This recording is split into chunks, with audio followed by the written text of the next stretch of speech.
Ako na lang ang natitirang sirena sa mundong ito. At ang nag-aalaga sa akin ay ang pinakakilalang baliw na scientist sa larangan ng marine biology, si Shen Yi. Dumating na ang panahon ng aking maturity. Dahil ayaw na ayaw kong makipag-partner sa tao, nagbanta si Shen Yi na babawasan niya ang pagkain ko. Habang sobrang sama ng loob ko, biglang may lumitaw sa harap ko na mga hilera. Nang makukulay na salita, laugh trip, sabi ng male lead hindi niya papakainin si baby girl. Pero yung isda sa kamay niya, pina-air freight pa niya mula sa New Zealand. Pwede namang ihagis na lang sa tubig. Pero gusto niya talagang subuan pa. Gusto lang naman niyang damay-kit kay baby girl, di ba? Grabe yung tingin niya, ang lagkit na. Sa isip niyan, matagal nang may gusto siyang gawing milagro. Sayang lang at walang kaalam-alam si baby girl. Habang binabasa ko ang mga salitang iyon, hindi ko mapigil ang ikibat ang dulo ng buntot ko. Tiningnan ako ni Shen Yi. Akala niya ay nagtatantrums lang ako dahil babawasan niya ang pagkain ko. Seryoso ang gwapo niyang mukha. Malapit na ang maturity period mo. Kung hindi ka papipili ng makaka-partner. Kahit ako, hindi na kita mapoprotektahan. Pagkasabi niya noon, napuno na naman ng mga comment ang screen. Mga hayop talaga tong mga researcher na to. Dahil lang si baby girl ang nag-iisang sirena. Pipilitin na siyang makipag-partner sa tao. Para sa cross-species research. At kailangan pa talagang makipag-partner para maging binti ang buntot niya. Ang lala naman ng trip ng kwentong to. Sabi niya hindi niya mapoprotektahan. Pero sa totoo lang, inihanda na niya pati yung bathtub sa bahay niya. Kahit gumuho pa ang langit, puro salita lang si male lead. Sobrang alaga ng male lead kay baby girl, hanggang sa buto. Maniniwala ba kayo kung sabihin kong kahit anong gawin niya, hindi magagalit ang male lead? Naisip-isip ko, totoo kaya ang sinasabi ng mga comment na to? Subukan ko nga, bigla kong iwinasiwas ang buntot ko. At nabasa si Shen Yi sa talsik ng tubig. Ayoko nga kumain ng isda, gusto kong kumain ng sea cucumber. Suminghal sa inis si Shen Yi. Kumunat ang noo niya. Hay nako, ang arte-arte naman ng batang to. Isda lang ang kakainin mo. Pinanlakihan ko siya ng mata habang nakanguso. Para akong batang hindi nabigyan ng candy. Ayoko, sea cucumber ang gusto ko. Pero hindi siya natinag. Inilapag niya ang plato ng isda sa tabi ng lababo.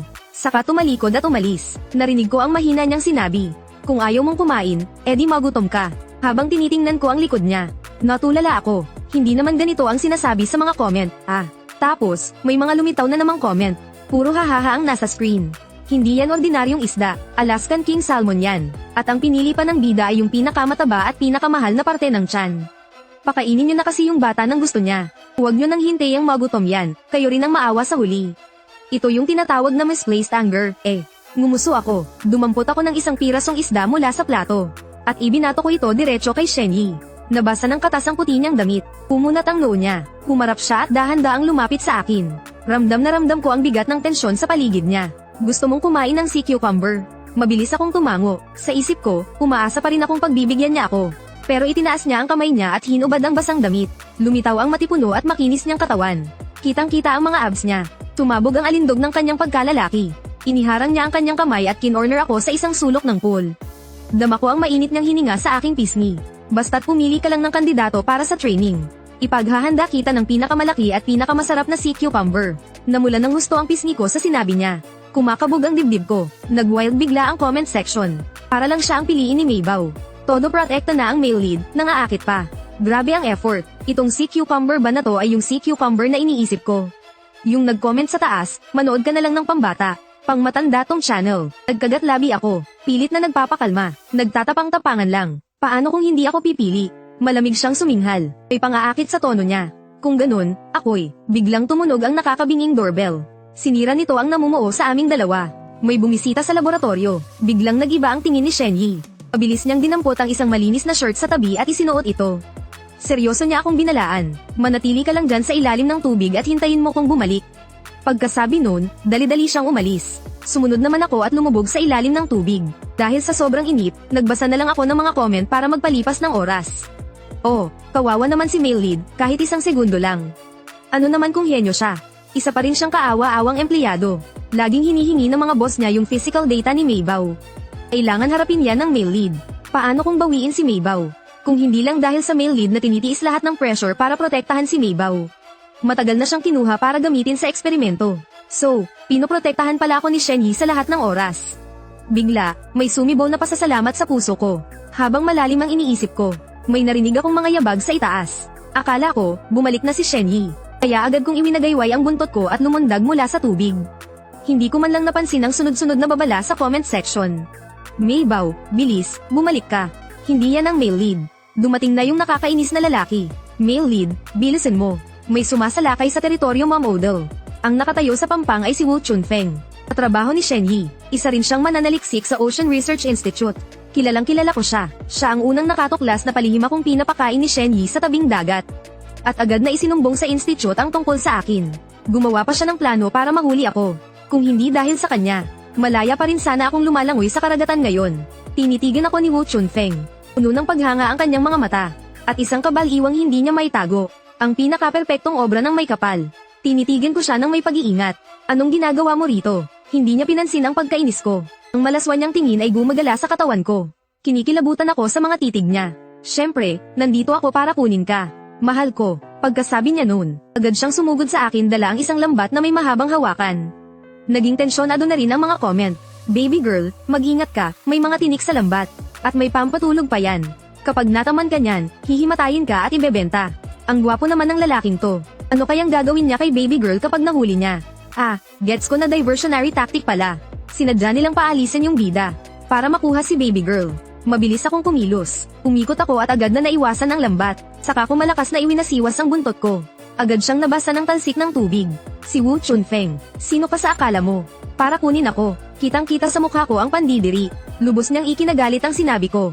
Akin ka, kasalanan to lahat ni Shen Yi. Pilit kanyang inagaw mula sa akin. Sa sobrang galit, natawa na lang ako. Mapagkunwari ka, kung hindi dahil sa'yo, hindi sana ako makukulong dito. Nandito ako para iligtas ka.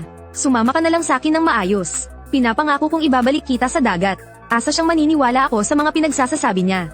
Iwinagayway ko ang buntot ko at sumisid sa tubig. Sabay silip sa comment section. Kung gusto talaga ng Research Institute na kunin si Maybao, pwede naman nila siyang piliting kunin. Bakit kailangan pa ng ganitong eksena? Alam ko na, ibinunyag ng lalaking to ang tungkol sa sirena. Sa isang milyonaryo, binigyan siya ng malaking pera ng milyonaryo. At inutusan siyang nakawin si Maybao. Nang makita ni Wu Chunfeng na nagtago ako sa tubig, naglabas siya ng isang maliit na bote mula sa kanyang damit. At ibinuhos ang lahat ng laman nitong kemikal sa pool. Wala akong nagawa kundi panoorin ang dahan-daang paglabo ng tubig. Pabigat ng pabigat ang katawan ko. Nahihirapan akong huminga. Kahit ang buntot ko, hindi ko na may galaw. Siguradong dahil to sa kemikal na yun. Nagsisigawan sa kaba ang mga nasa comment section. Shit. Hindi siya patas lumaban. Paano na to? Nasa labas pa yung bida at hindi makaalis. Sinong sasagip kay Maybao? Pero kahit anong sigaw ng mga tao sa comments, hindi maririnig ni Shen Yi. At sa sandaling iyon, siya naman ay nahaharap sa huling babala mula sa Research Institute. Sa loob ng 3 araw, dapat makumpleto ng sirena ang training.